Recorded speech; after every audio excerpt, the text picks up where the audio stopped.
Welcome to Active Defender. In this training video, we're going to describe how you can respond when receiving an alert from your Active Defender app. The first thing that you're going to notice when receiving an alert from your Active Defender app is the app is not only going to activate your sound settings and alarm you with sound, it is also going to drop a banner from the top, as you are about to see.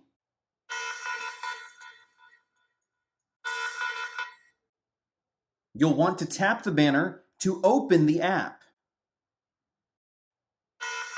You can easily click that little sound button in order to mute the sound, and the app will instantly show you and zoom in to where the alert is on your school's and campus's floor plan mapping. It's important to differentiate between whether it is a red alert or whether it is a drill alert.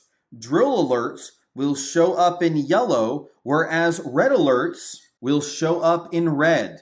As you can see on your screen, the red alert is the fire alert that is an active real emergency, whereas the active shooter alert is a drill. And you can see that by the yellow line around the alert type versus the red line around the alert type. Again, red refers to a real live threat, and yellow references a drill alert. However, in either situation, you are always called to take action accordingly to the alert being sent, whether a drill or an active emergency. There are 3 awareness steps that need to be taken when receiving any alert from Active Defender. The first is what you have already done. You have opened the app and you can now see the alerts. You're made aware of where they are and what the alert is so that you are now empowered to make a good safety decision for you and those who you are responsible for. Now you take action. In the case of a fire, you can see where the emergency is and be able to evacuate the building in the opposite direction of the threat. Now that you're in a safe place, you need to communicate to the rest of your team where you are now that you're in a new location. And so in order to perform this second awareness step, you will click the gear wheel at the top left-hand corner of your screen. Then you will tap Manually Set Location.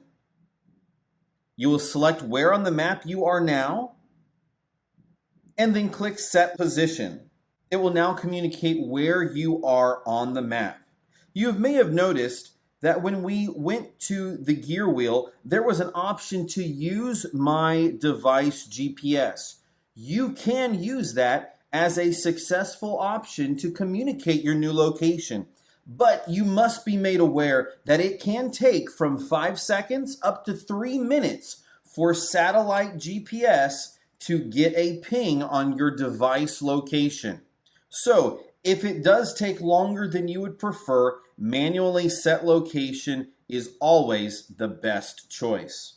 The third and final awareness step in order to respond to an incoming alert using Active Defender is going to be to communicate your status by clicking the status button at the top left-hand corner of your screen. It's the square button that says I'm okay or need help, and it will change your red default icon to green, communicating that you are okay and that you are in a safe place. Now, once the threat has been neutralized, you can now reset your position and change your status back to default. You can tap the status button to switch you from green to red, now that the threat has been neutralized, and you can also change your position. So let's go to the gear wheel at the top left-hand corner of your screen, and you're going to click Use My Assigned Location, and it will put you right back in the building where you started. Now, in the case of that active shooter drill, you're not going to change your location because you need to take action according to the alert that you're responding to. So in the case of the active shooter, you're going to shelter in place, but instead of individuals on your internal responder team monitoring the halls to make sure everyone is locked down, putting themselves at risk, you would be able to communicate that you're okay by just clicking the status button and making everyone aware that you are safe and that you are locked down accordingly. And that will conclude the training on how to respond to an incoming alert using the Active Defender app. And as always, thank you for being the Active Defender that your school needs.